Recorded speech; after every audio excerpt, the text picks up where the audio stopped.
There are things, if you do not know, lives cannot be blessed through your hands.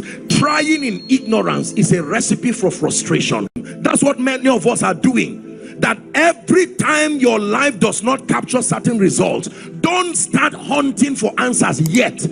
Go for light, not the coin. Forget about the coin and look for a candle. Forget about the job and look for light. Forget about the courses, look for light.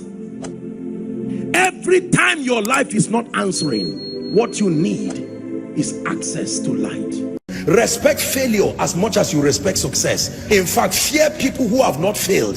They are too innocent to counsel you. There is a requisite level of failure you must carry as a badge to balance your understanding in counseling people.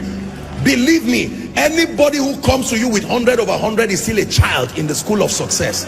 There is a requisite scar that gives you a balanced perspective. Have you failed enough to be able to talk to me? Don't tell me all the stories. I just prayed and the person was healed. I just spoke and they gave me an auditorium. You are not the person to counsel me. I respect you. Carry your results until you learn the other side of life. My goodness, there are people that have failed enough and they can talk to you. When they talk to you, they utter from their pain. Their pain has been turned to wisdom. Every sentence is a life lesson. A woman who tells you, I have been barren for 10 years. Now God gave me 3 sets of twins. Forget the twins and learn wisdom. Don't just respect crowns, respect scars. The wise respect both scars and crowns. Can I encourage someone? Your failure is still an asset. Don't throw it, archive it. It will be one of the qualifiers for your speaking to people tomorrow. Apostle, I have cried, I have failed in life, I know what it means to be an irresponsible father. Don't throw that experience, archive it. One day you will use from that wisdom and mentor an arrogant young man who thinks life is so easy. Most times when we are starting out in life, because of the leverage of prayer, the prophetic, or generally life just playing games with you, you can believe life is so easy and you are wondering, so why are people crying like this?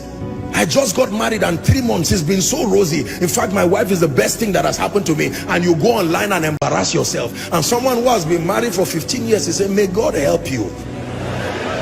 After 2 years, you just turn and start saying life is unpredictable. All these unwise things that people do. Do not just respect those who have succeeded alone. Respect those who have failed. Not everybody fails. Respect those who have failed. Failure is an asset when you can turn it to power. Paul said, let no man trouble me. It is not only anointing that I have, there are scars. Gentlemen, don't just look for those who live in mansions. Go and look for mama and let her teach you the secret of happiness in a hut. There is something you need to learn, because the money you think will come from the mansion, you will be surprised. You don't know the depression and the drugs that surround those mansions. Sometimes you need to learn from both a king, but you need to learn from the slave that is in his palace. There is something the slave can tell you that even the king does not know. The slave is the one who cleans the palace. He knows what he has seen there. Why will the Lord speak to a young virgin through an angel and says, Mary, you are highly favored? And the next thing that follows that woman is pain, controversy. There was nothing in the life of Mary that I have seen that looked like favor. An angel comes from heaven and says, you are highly favored. I would expect the king to call her and say, I had a dream. There is free land for you. As soon as Jesus is born, you become tax-free. That sounds to me like favor. So God calls scar favor. He calls controversy favor.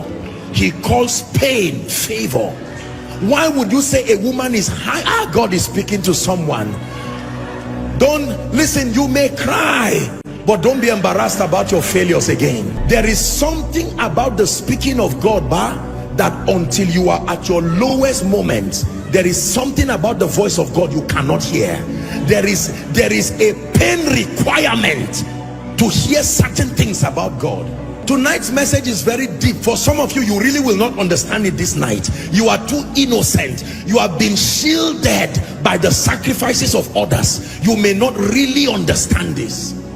There is a pain requirement that brings out the clarity and the purity of the voice of God.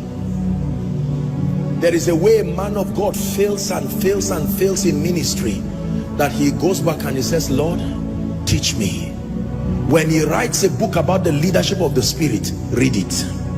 That pain has purified any flesh and the need to make a name. It's gone. That is the reason why when people go through things and they come out of it, they usually come out with an anointing. Barren for 16 years, laughed at by people.